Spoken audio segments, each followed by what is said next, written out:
Greetings and welcome to Flanigan's Ecologic. I am your host, Ted Flanigan, and today my guest is Drew Slater. He's the Executive Director of Delaware's Sustainable Energy Utility, branded as Energize Delaware. In January, we talked to Missy Stoltz. She's running Ann Arbor, Michigan's brand new Sustainable Energy Utility, a fascinating utility model. Drew has been the Executive Director for 2 years. Prior to that, he was Delaware's public advocate for 6 years. Early in his career, he was an intern for then Senator Joe Biden. Really happy to have Drew on the podcast today. Hey, Drew, welcome to the podcast. How are you today? I'm great. How are you doing? Oh, doing good. And where are you sitting? Are you in Delaware as we speak? I am. I am sitting in our state capital in Dover currently. Fantastic. And now you've been the Executive Director of the Sustainable Energy Utility there. I guess you have it branded as Energize Delaware for a couple of years. Is that right? That's right. So I've been the executive director for 2 years. The previous executive director was here for about a decade and had retired in March of 2023. Yeah, it's exciting. How did it come about in Delaware? I always think it seems like Delaware and your University of Delaware, you're doing some really progressive things there. How did it come about?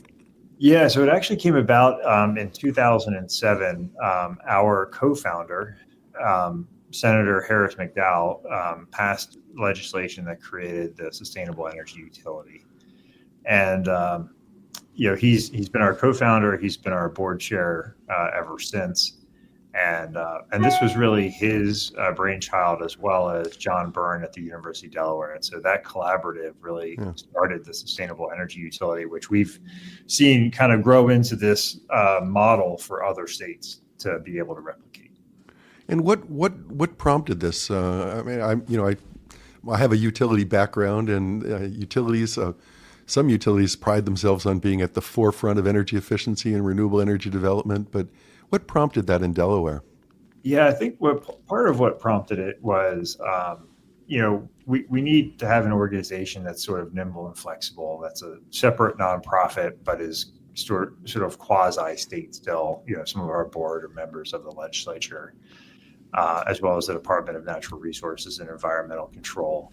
But really, it was this call to create a separate organization outside of state government that wasn't necessarily utility based, but to be able to do energy efficiency and renewable energy and move sort of rapidly. We knew that the energy landscape was going to change pretty quickly, and to be able to change with that and create new programs that wouldn't require like Public Service Commission approval, for instance. Right. Now, do you operate? I mentioned that we interviewed Missy Stoltz from Ann Arbor, Michigan, and they have separate bills. So their services are billed to clients separately from the utility. Is that your model as well? So our model is actually Delaware is one of 10 other states that's part of the Regional Greenhouse Gas Initiative, and so Reggie, yeah. So we are actually funded through Reggie funds. Yeah, and so it is not a separate. It is not a separate bill that customers would receive. It's through Reggie funds. So I take it you're doing energy efficiency projects in homes and businesses, right? Yeah, so we've done a lot of energy efficiency projects, about 50,000 homes and businesses as of 2023. We're working on the 2024 calendar year numbers now. But not only homes and businesses, but affordable multifamily, and then looking at ways that we can incorporate solar into school districts and nonprofits, including libraries and electric vehicle fleets. Really, just the full gamut. Oh, that's great. So participants don't get a bill. They're just getting granted. They're being granted new equipment and new solar power and all that. All those things? There is no bill.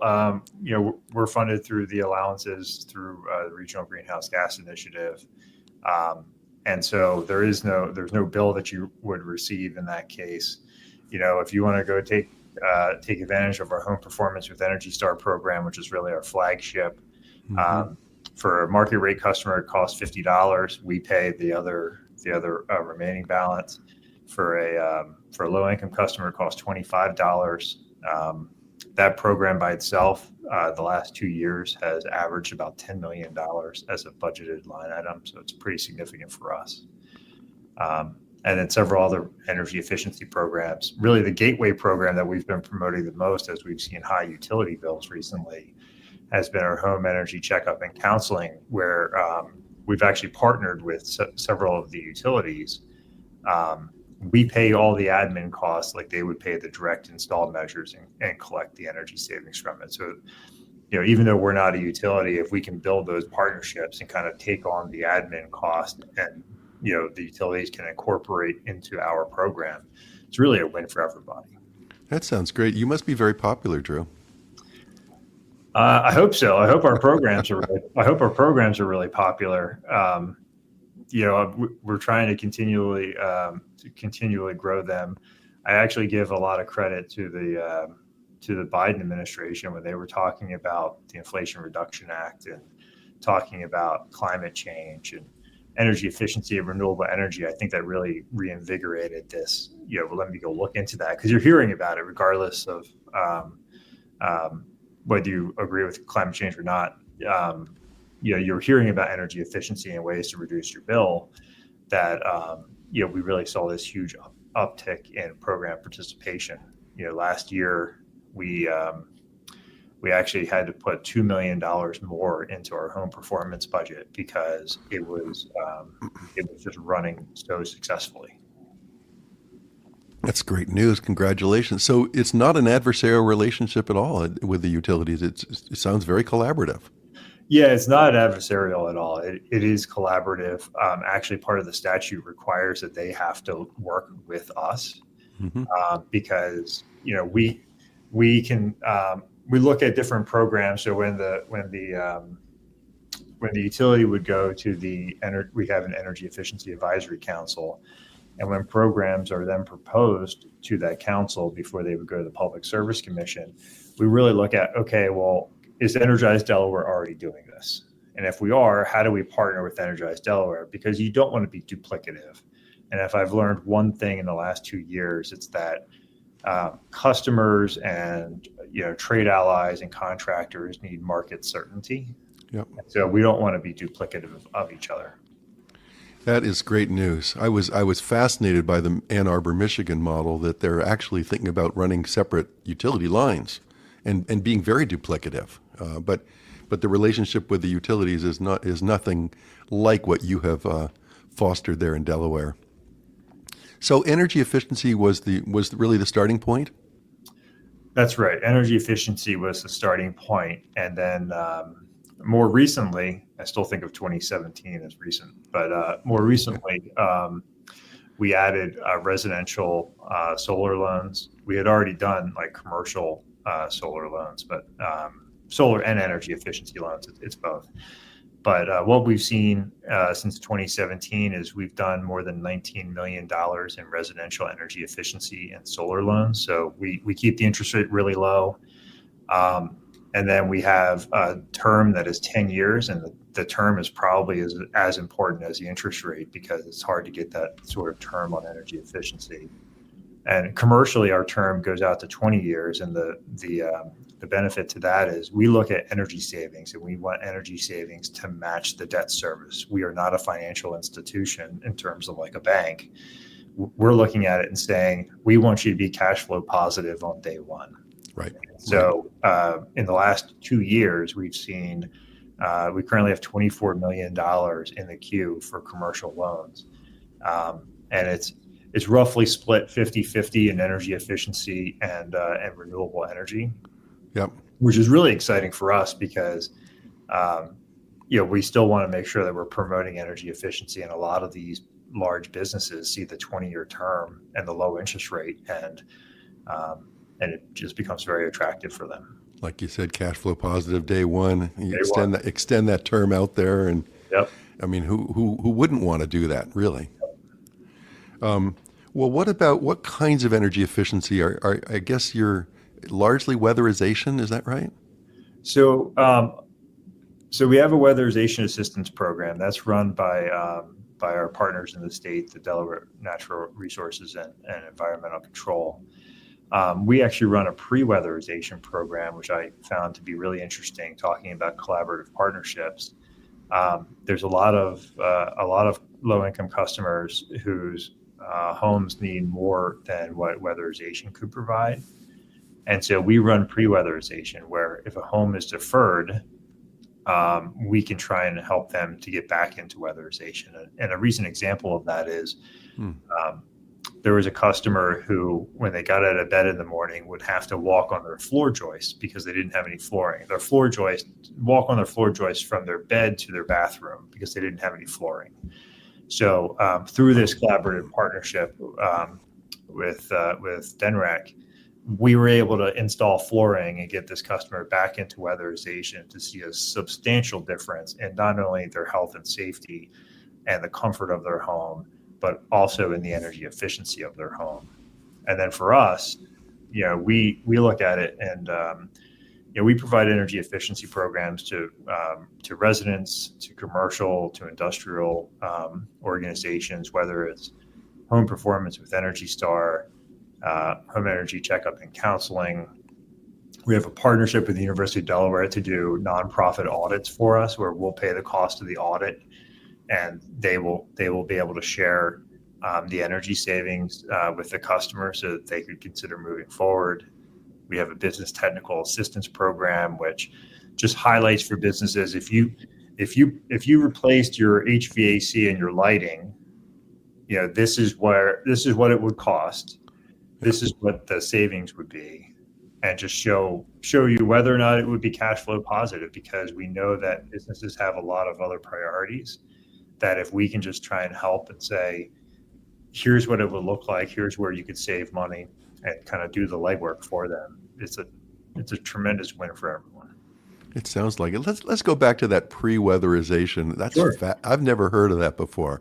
Never heard of a utility doing that before, but I guess the idea is that before you can start to put in insulation, you've got to deal with your floorboards, right? Yeah, and that's really what it comes down to, is whether it's flooring or whether there needs to be a patch in the roof, or maybe there's we've seen an audit where there was so much water in the basement that an audit couldn't be completed, or there were exposed electrical wires. Or there's knob and tube wiring, all of those that present as health and safety risks. We can go in and try and help mitigate those in order for the customer to then go forward with weatherization. And it's I use that program as like the highlight of partnership in Delaware, right? We're a small state. We call ourselves a family of, we're like neighbors, right? We're all somehow related. There's only 1 million of us, and we just look at it, and it's just a collaborative partnership to realize that without pre-weatherization, anybody that would go into weatherization and be deferred, roughly 50%, there would be very minimal assistance available to them outside of this program. That sounds fantastic. And you mentioned patching roofs. I mean, that's I'm in the solar business in California, and we look carefully at the roofs before we slap solar on it, right?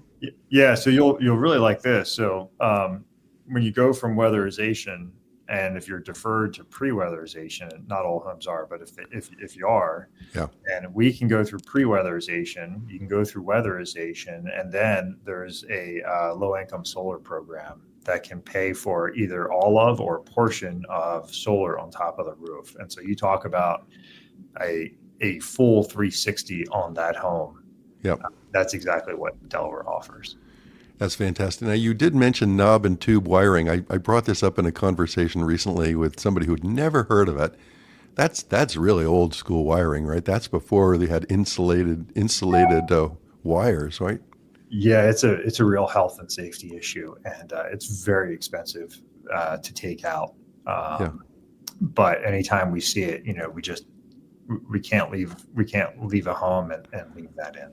Right. Are you running into needs to upgrade electrical? I mean, you mentioned taking out the knob and tube, but how about the actual the panels, the circuit breakers, and things like that? Yeah. Same thing. Yeah, it's the same thing. We've seen panels that have just just have wires running all over them. We've seen panels that need to be replaced. We've replaced panels. We've added panels. That's certainly a pretty significant issue. I know in California we've discussed in many cases the housing is some of the low-income housing, multifamily housing that's really decrepit. It's so bad that you sort of wonder whether it makes sense to throw good money or new money, at this bad infrastructure. Are there some cases where you just say, no, we're not going to invest in this place, or are you more egalitarian and everybody that wants to participate gets taken care of? Yeah, I don't know that we've had anybody that the housing stock has been so bad that you're putting more in than it's worth, right? I'm not sure that we've had that scenario. Yeah. But it's certainly something that we would have to, keep in mind. We can't have somebody who is living in a structurally unsound home. There's only so much that we could do to make it, safe. So is there a limit? I'm going back to those floorboards, which I found so fascinating, Drew. Is there a limit on how much you'll spend per single-family residential or per multifamily unit or per small business? Or Yeah, so we spend, so in pre-weatherization, we cap it at $5,000, and then anything above $5,000 would require special approval from us. And the special approval is really just to understand what needs to occur, because we know that each home is completely different. And so, for instance, knob and tube wiring might cost more than $5,000, but we just simply can't allow that to stay in the home. Right. God, that's really interesting. And you mentioned, I don't want to let this slip by because as a Californian, this is unbelievable. Delaware has 1 million. That's the population of Delaware. A total population is 1 million. The total population is 1 million, 1 million residents, about 450,000 houses. And how many? You said you've done about 50,000 houses so far. We've done 50,000 households and or businesses, and based on the energy savings, we've actually netted out at least 1 year of all of our homes. Right, so we've done more than we have more energy savings than those 450,000 homes produced. Wait, now run that by me. Dumb that down for me, if you would. Sure. Say that again. So, based on our energy savings, we look at the energy savings that we've achieved so far through our various programs, and when we look at what the equivalent would be, it's more than the 450,000 homes that Delaware has. So what I like to say is that our programs through energy efficiency have essentially netted out an entire year's worth of residential energy usage since the programs began. And I guess in that equation, you're looking at the life cycle benefit of those measures that you're installing, right? Yeah, so we use a 12-year measure life, first year energy savings only. So I think we're pretty conservative on that number. Those are huge results. Yeah, those are very, very significant results. Yeah. And do you have a lot more opportunity on the energy efficiency side? A long way to go still? There's certainly a long way to go on energy efficiency and certainly too on renewable energy. But there's a long way to go. Our founder, Senator Harris McDowell, I like to paraphrase one of his sayings, and it's the cheapest, cleanest energy is the energy that we don't consume. Yeah. And I've been using that a lot recently because as we talk about high utility bills, the cheapest and cleanest thing to do is to not use that energy. Well, it's not simply just turn off your lights, right? We used to say turn off the lights when you leave your room. And yes, that's part of it. But what we also need to do is make sure that you have LED lighting, which a lot of people have now, but that's not the end of it, right? And so I think what we're kind of transitioning into is we need to move from just talking about LED lighting to talking about shower heads, to talk about dusk to dawn lights outside, so you don't have to worry about, did I turn my lights off outside? Pipe wrap. We've been installing air purifiers recently, which has been really interesting. And then, the weatherization kits. And maybe most significantly is furnace filters. Understanding that you have to replace your furnace filter. I do it every time the season changes, but that's a significant energy consumption if your furnace filter hasn't been replaced. Right, and then the filter just gets clogged up, and the fans are having to work harder to get that air through the systems. Yeah. So you're really, you mentioned it earlier, but you really have a health and safety focus of your work. Yeah, we look at everything as a health and safety focus, whether it is pre-weatherization or if we go into a home for home energy checkup and counseling, which I call that the gateway into all programs, right? Mm-hmm. So that program can go in. It's no additional cost to anyone in Delaware. We just opened it up last week to all Delawareans, so it's no cost. It's a 1-hour visit, and we'll go in. We'll replace LEDs, shower heads, weatherization kits, smart power strips, surge protectors, furnace filters, pipe wrap, and a lot of other things. But importantly, in addition to those energy efficiency measures, is the education component, right? The actual counseling component of it. Yeah. Because too often we tend to work in silos and talk about our programs. Well, this home energy checkup and counseling program tries to break down those silos. At the end of the day, I don't care if you go through our program or if I can get you into LIHEAP or weatherization or a furnace replacement program. It's whatever can benefit the customer at the end of the day. Drew, what do you do if you've got a customer? I want to talk solar with you, but what do you do if you've got a customer that wants solar, and that there's lots of energy efficiency opportunities that probably ought to take precedence to the solar? Yeah, that's a great question. So we require them to go through an energy audit. Mm-hmm. We want you to go through an energy audit. We want to look at your energy efficiency because we want to make sure that we're sizing the system appropriately. Yeah. Yep. And one thing that we've talked to with school districts as well is trying to go through energy efficiency, because we know that if you want to put solar on your roof and you haven't gone through energy efficiency, you're going to oversize that system. You're going to pay more for your loan, and we simply could have done energy efficiency first and saved you some money on the loan side. So we really promote energy efficiency as the first step before solar. Would that be a requirement? It would be a requirement if you're going to go through our solar loan program. We would have requirements that, especially if you're talking about receiving a grant from a utility. Yep. So if you're going to receive a grant from one of our local utilities, it's a requirement that you have an energy audit first. Mm-hmm. And so that's sort of how it's tied in. Makes all the sense in the world. Let's talk solar for a second. Is there quite a bit of activity with solar now in Delaware? There is a lot of activity with solar in Delaware. So a couple of years ago, we had removed some barriers to community solar. Mm-hmm.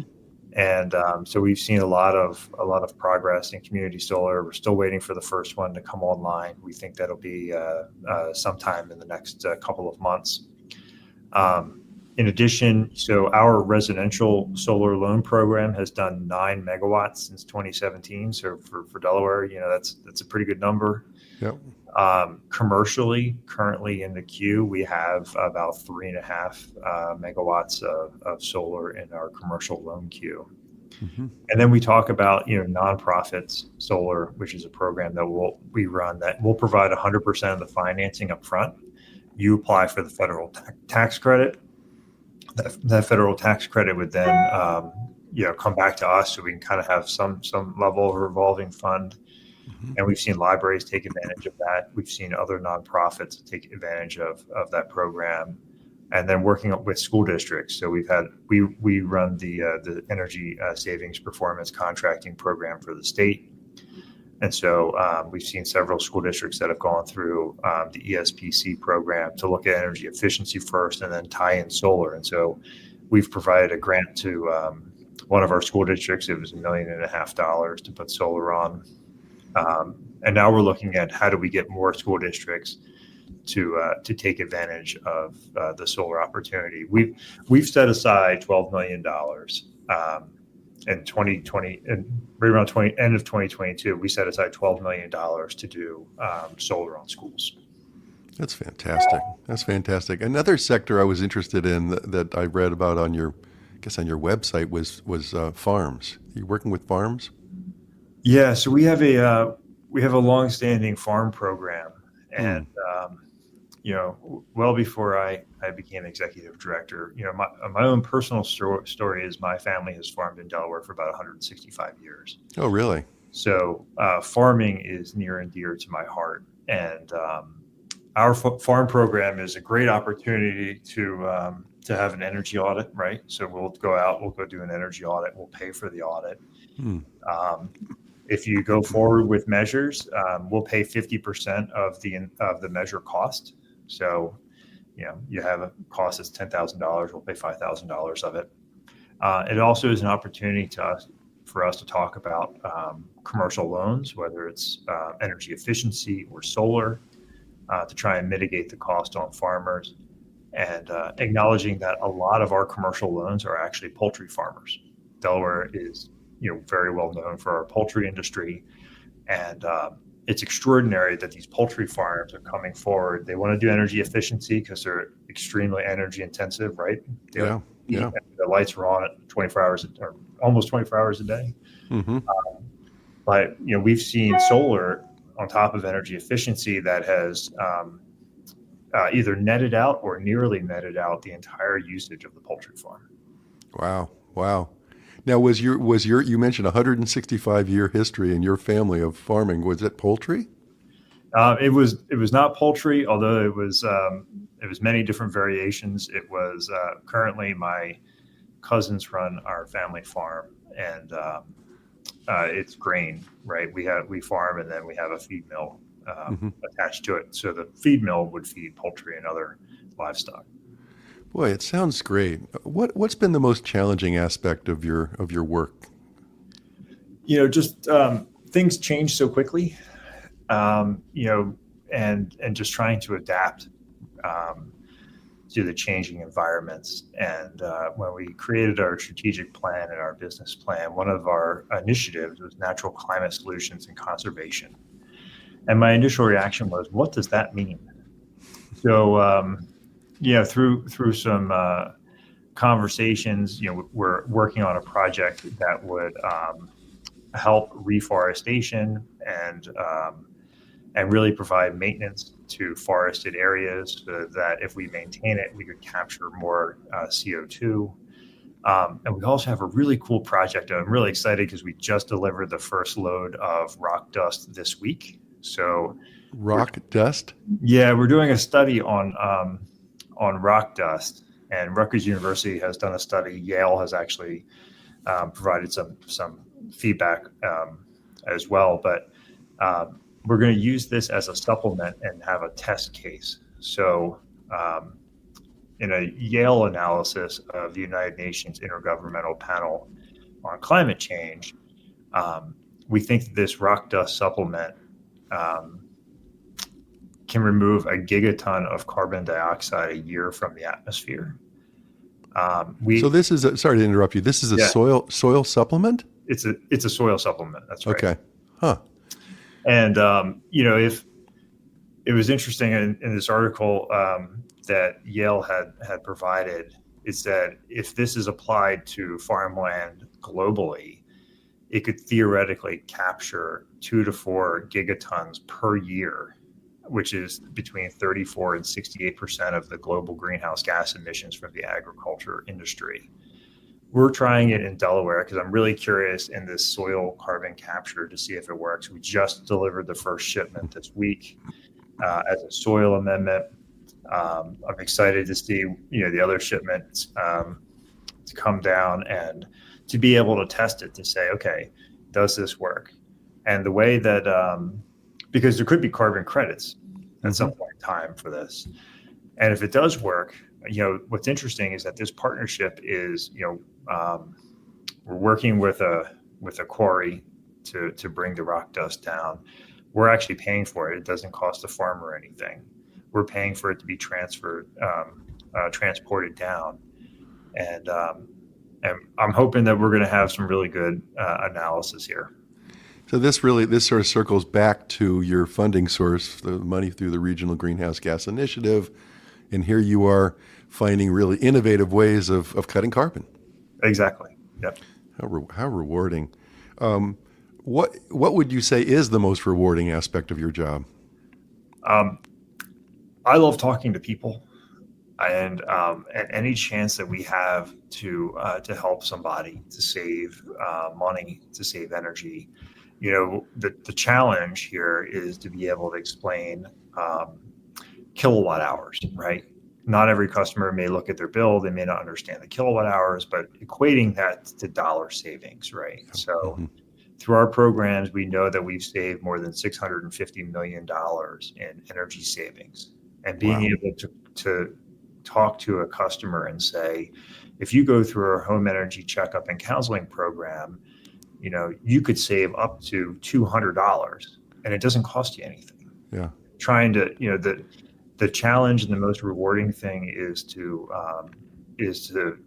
try and quantify this to a level that customers can understand and can appreciate to really try and help them. That's really fantastic. We've just got a couple more minutes, and boy, this has been a great conversation. I had one question about your bio, or maybe more than one, but one that stuck out. It looks to me that you went to high school in Seoul, Korea. Am I right about that? That is true. I went to high school in Seoul, South Korea. And what took this Delaware kid, this farming roots, to Seoul, South Korea? Yeah, so my family went over for business, and so I ended up, myself and my brothers, we went over to South Korea. It was a unique experience. I hold that very, very close because, I went all 4 years of high school. I graduated from South Korea for college. I went back to start the study abroad program in South Korea because I had, practically just come from there. Yeah. Learned to read and write and speak a little bit of Korean. I can still read and write it. And it was such a unique experience. And then trying to tie that back to my current job, they are just light years ahead in like technology, the usage of technology. I had a smartphone over there before smartphones were over here. And just seeing the rapid development that they've gone through. Yeah. In the 2 years between when I graduated high school and went back, like skyscrapers have been built. Yeah. That's phenomenal country. Well, listen, we could talk for a long time. This has been a great conversation. I think you've got a fantastic job, and this model is great. You're providing such great benefit to the people of Delaware. Really, really impressed. Well, thank you for having me. This is the first podcast that I've actually been on, and I was I'm just so excited to be here. And I well, why don't we catch up in a couple of years? We'll update this discussion based on your progress. Sounds like a great idea. Thanks so much, Drew. Thanks. That's it. Thanks for listening to Flanigan's EcoLogic. We'll see you next time.